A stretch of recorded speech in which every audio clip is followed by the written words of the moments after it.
vu dans la vidéo précédente la question des faits personnels et de leur prise en charge par le management. Nous allons maintenant nous intéresser à la deuxième grande catégorie de faits religieux, ceux que j'ai présentés comme ayant une dimension politique.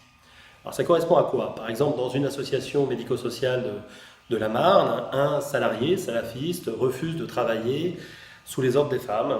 Or, sa chef d'équipe comme la dirigeante de l'association sont des femmes, ce qui bien évidemment pose problème. Dans une entreprise agroalimentaire bretonne, des salariés refusent de pousser des chariots dans lesquels il peut y avoir du porc, il peut y avoir de l'alcool. Donc refusent de réaliser des tâches qui sont bien évidemment associées à leur poste de travail.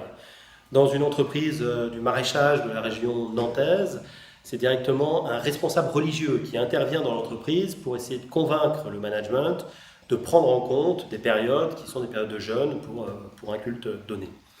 Dans une entreprise de logistique de la région parisienne, c'est des équipes qui refusent de travailler avec des coreligionnaires, qui refusent également de travailler avec des femmes et qui refusent de travailler sous les ordres d'une femme.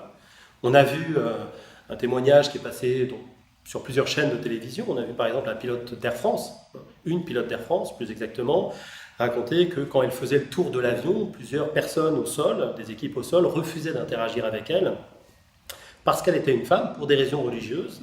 Et bien évidemment, ça posait des problèmes non seulement de réalisation du travail, mais en l'occurrence de sécurité. Il y a tout un tas, on pourrait multiplier les exemples.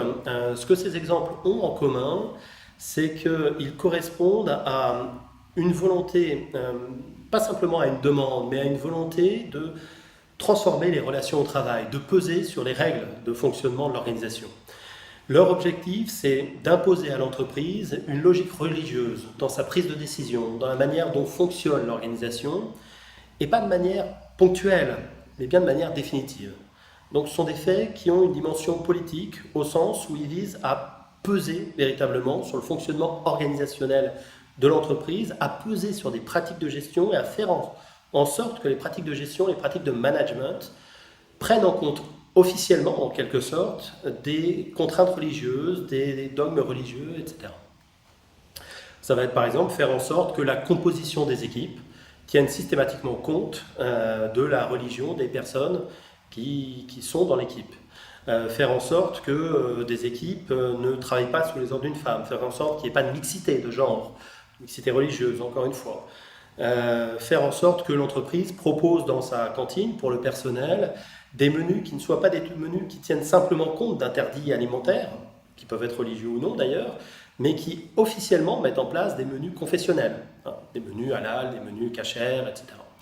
Donc on le voit bien, ce sont des faits qui ont une autre dimension que les faits personnels, ce sont des faits qui visent à peser sur le vivre ensemble au travail et à faire en sorte que les règles de fonctionnement de l'organisation tiennent compte de la pratique religieuse. Ce sont donc des faits qui ont littéralement une dimension politique.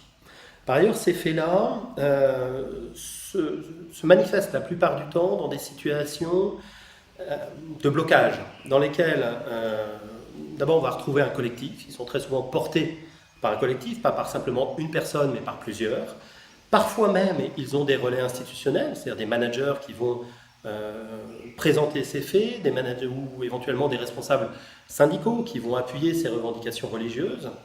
Donc des faits collectifs qui ont un relais institutionnel et qui vont s'exprimer sur le mode de la revendication et de l'opposition au management. Ce sont très souvent des faits bloquants dans lesquels il n'est pas possible de discuter, dans lesquels on va essayer de faire pression sur le manager, éventuellement même parfois, dans un certain nombre de cas, en menaçant le manager, en le menaçant de l'accuser de racisme, l'accuser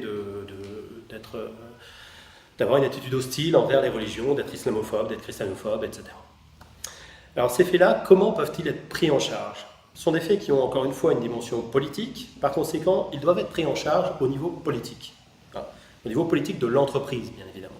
Donc ça veut dire que ces faits-là dépassent la situation de management courante. Ce n'est pas au manager de proximité de s'en charger, c'est à la direction générale de l'entreprise, c'est-à-dire à la direction politique de l'entreprise de prendre une décision politique. C'est-à-dire de dire ce qui est acceptable et pas acceptable, de dire si l'entreprise doit ou peut fonctionner suivant des principes religieux, et après tout, pourquoi pas?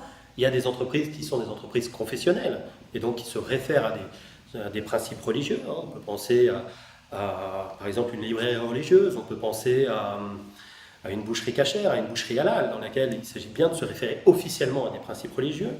Donc, est-ce qu'on se réfère à des principes religieux ou pas? Dans la très grande majorité des cas, bien évidemment, l'entreprise reste neutre et donc exclut les principes religieux.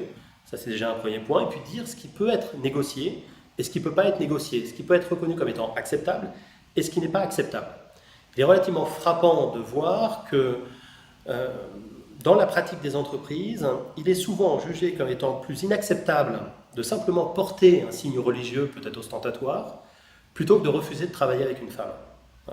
Et là, les entreprises ont à faire preuve de courage managérial, à affirmer des positions très claires sur ce qu'elles veulent et ce qu'elles ne veulent pas, sur ce qu'elles autorisent et ce qu'elles n'autorisent pas, et sans avoir peur d'avoir éventuellement un buzz négatif ou de mettre en jeu leur image, d'être capable de se prononcer fermement lorsque des cas sont jugés inacceptables. Après tout, refuser de travailler sous les ordres d'une femme, ce n'est pas simplement moralement condamnable, c'est juridiquement condamnable.